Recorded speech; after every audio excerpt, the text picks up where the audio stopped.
Assalamualaikum warahmatullahi wabarakatuh. Perkenalkan, nama saya Fikri Wandi Hariri dari kelas Manajemen Pemasaran 2018. Pada pertemuan ini saya akan menjelaskan tentang aspek teknis dan juga teknologi. Aspek teknis dan teknologi merupakan suatu aspek yang berkenaan dengan proses pembangunan secara teknis, teknologi, dan juga pengoperasiannya setelah proyek tersebut selesai dibangun. Aspek teknik berkaitan dengan proses produksi, sedangkan aspek teknologi berkaitan dengan peralatan yang digunakan. Adapun beberapa hal yang perlu diperhatikan adalah yang pertama lokasi. Lokasi ini yang pertama ketersediaan bahan baku. Dalam bisnis gadget ini untuk persediaan bahan baku tidak perlu khawatir dikarenakan bisnis ini nantinya fokusnya adalah menjual produk jadi dan bukan memproduksi. Yang kedua, target lokasi pasar.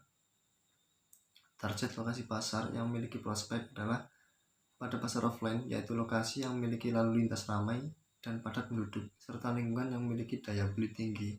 Sedangkan pada pasar online, bisa dengan memanfaatkan marketplace yang sudah diketahui banyak konsumen, misalnya Shopee, Instagram, dan juga Facebook.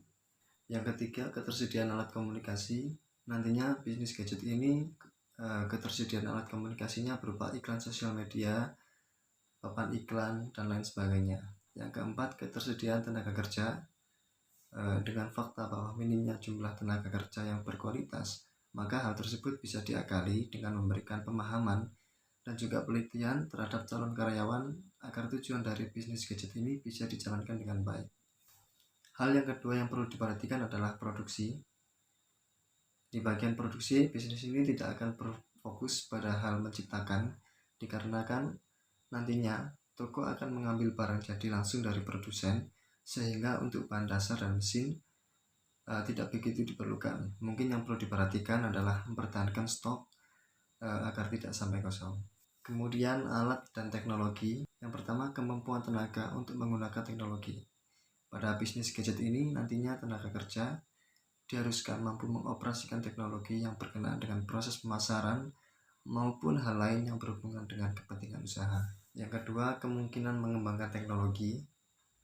Pada bisnis gadget ini tidak mengembangkan teknologi karena teknologinya akan dikembangkan oleh produsen itu sendiri.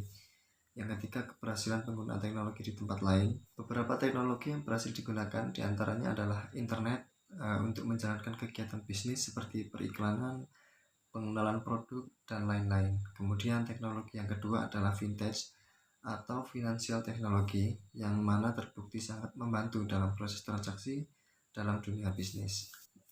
Yang terakhir adalah layout. Yang pertama, pada bisnis gadget, model toko yang disarankan adalah toko dengan sebisa mungkin penataan barang terlihat padat sehingga efektivitas ruang akan mengurangi space kosong yang tidak digunakan.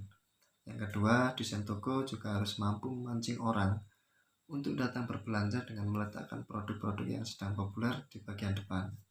Yang ketiga, desain toko juga harus membuat display produk mudah terlihat dan diakses, misalkan dengan meletakkan produk contoh sesuai merek sehingga pengunjung yang datang langsung dapat menuju merek yang diinginkan.